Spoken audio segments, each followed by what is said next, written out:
Hi, my name is Chloe Smith, and I teach 7th grade English at Willard Middle School.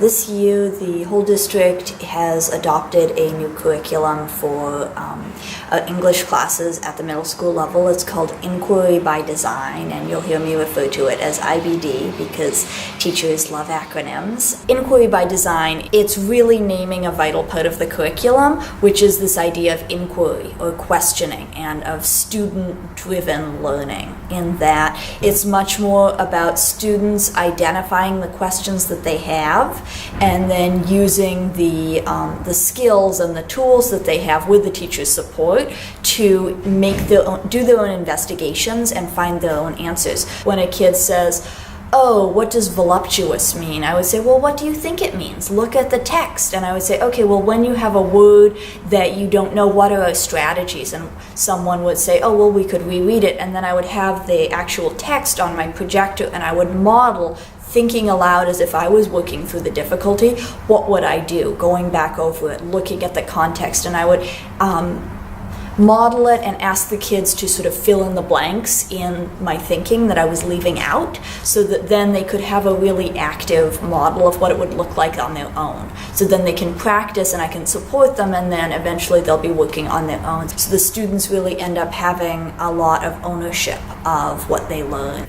Hi, I'm Denise Milner. I teach 6th grade English and History here at Willard Middle School. The curriculum helps students see themselves as independent learners with the teacher as a facilitator. It's been really interesting to hear students speak about what they think, and then to get a chance to ask, "Okay, tell me more about what you mean there." And then as the facilitator, when you go to the next step where they get together with a partner to think more about, what's my claim going to be in response to this question? What's the evidence I'm going to be looking for to then take this to a writing piece later on? And I was able to then walk around and listen to what they were talking about, and kids were talking. Hi there, my name is Ben Jackson. I'm an English teacher at Willard Middle School in Berkeley, California. In a normal classroom, the teacher, I think, is seen as the person with the answers, and the students will say something in class and then look at the teacher like, "Is that right?" And as a teacher, I want to say, yeah, either keep going in that direction or let's think about something different. But in Inquiry by Design, our role for most lessons is as an outlier, and we're simply recording the students' thoughts, and the students are doing most of the thinking themselves. So one way that works out is through Socratic seminars or open discussions. The format is students sit around in a circle and they are partnered up. So one partner is in the discussion and the second partner is sitting over their shoulder taking notes. And the way that students prepare for these discussions is they know what the guiding question is going to be, and they spend the time collecting evidence to support their interpretation of the question. As partner one discusses the open question, partner two is sitting over their shoulder taking notes on everything that they say.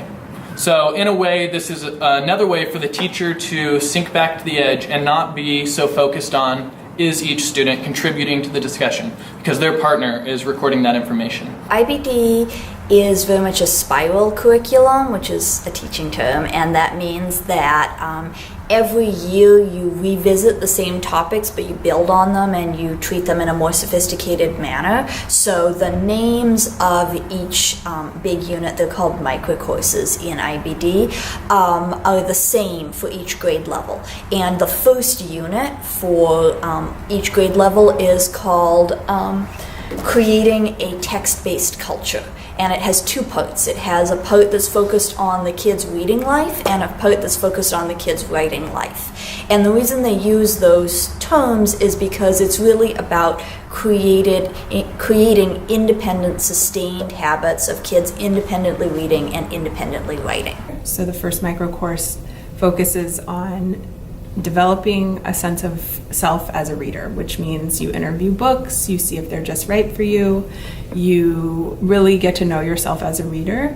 In micro course 2, students are grappling with this really important question: what does interpretation mean? And the students get to discover together as a class what they think it means. You read the story, You do all this comprehension work with students, and then you get to the interpretive piece, which is where the students really start to grapple with the story they're reading and go, okay, what does this story mean? What is this character dealing with?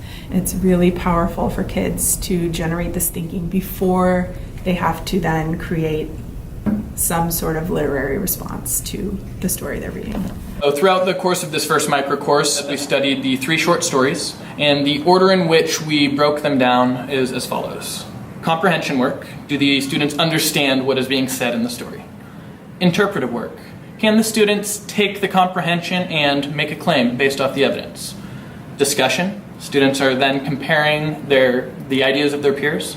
And finally, mimicry. Can the students write their own version of one of these stories in the same format? The real focus is the idea of problem solving as readers, which is a very metacognitive skill because I'm asking my students to think about their own thinking habits and their own reading habits. And I have a series of lessons where we talk about different problems that come up that you can solve, whether that's how do you choose your own book, or whether that's you reading something and you realize that you've gotten lost in the text, or whether you're reading something and you come across a word you don't know. And again, because it's this very inquiry-based process, I solicit from the kids their own ideas about how do we solve those problems, and we share knowledge as a class, and I add to the knowledge that they've gathered as well. So the kids end up with these very rich tools. The IBD process it's all about making charts and creating a visually rich classroom. So I'm taking notes on what the kids write and I'm putting them up on my wall, and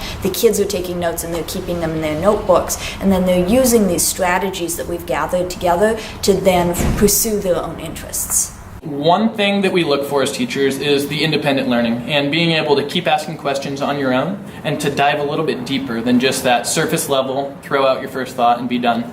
And one thing I've noticed from inquiry by design, and especially in these open discussions, is the opportunity for students to go a little deeper than that first question. And in the same way that I said they look at me for the answer, that's not happening during the discussion, so it forces them to think, what might some other answers be? It pushes students into higher level thinking. And that's not just coming up with your level 1 surface idea and giving up at that, but it's thinking about level 2 and level 3 questions.